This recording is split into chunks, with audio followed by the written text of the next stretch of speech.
what language should I use in the court, which should be impressive for the court and for the client, and it should be towards the social reform.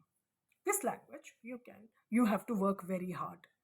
Do you really think that judges don't work hard on their language? No, the answer is they work very, very hard.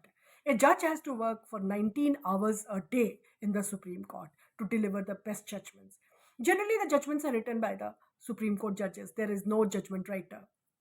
So, I mean, their intellectual power grows in the 20, 25 years as judges of the various high courts. You have to match that intelligence of the sitting Supreme Court judges by bringing yourself by daily hard work to that level. Now, language is the best weapon.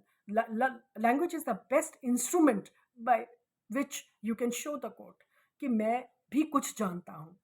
तो जो आप जानते हैं इसके लिए आप कुछ ऐसी किताबें लें जो आपको पढ़नी होंगी, तैयार करने पड़ेगी. जैसे लॉ डिक्शनरीज हैं, उसमें से अच्छे वर्ड्स आप याद कर लें.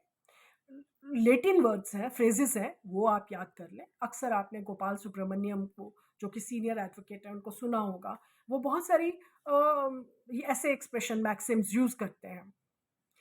अगर आप अपनी लैंग्वेज को और इम्प्रेसिव बनाना चाहते हैं तो जजमेंट्स में से आपको सुप्रीम कोर्ट के जजमेंट्स में से आपको दो चीज़ें मिलेंगी. एक तो आप एक ऐसा रजिस्टर बना डालें जिसमें आप सेक्शन 302 है और उस पर छोटे छोटे फैक्ट्स और फाइंडिंग लिख दीजिए और जजमेंट का क्या प्रिंसिपल था वो लिख दीजिए. फिर इसके उसी जजमेंट के नीचे आप लिखिए वो जो लैंग्वेज जिसमें अच्छी यूज़ की है जजेस ने, वो लैंग्वेज आप याद कर लें. और तीसरा, आप ऐसी किताबें मिलती हैं जैसे जजेस के ऊपर किताबें हैं, बहुत सारी ऐसी किताबें, द लॉयर्स ऐसे करके कुछ किताबें हैं, वो आप पढ़ें किस तरह से लॉयर्स बने. जैसे शेक्सपियर का एक प्ले है द मर्चेंट ऑफ वेनिस, जिसमें पोर्शिया कहती है, पोर्शिया एक लॉयर है और वो अपने आप को बचाना चाहता है एंटोनिया.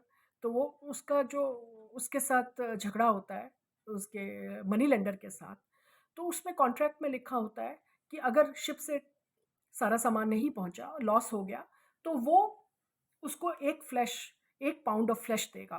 तो पोर्शिया उसका जवाब देती है कोर्ट में, फ्लैश विदाउट ब्लड, कहीं ब्लड नहीं लिखा था. तो आपको वो लॉयर बनना है, इंटरप्रिटेशन ढूंढनी है. ये इंटरप्रिटेशन आपको मिलेगी डिफरेंट जजमेंट से. thelawyers.com is with you.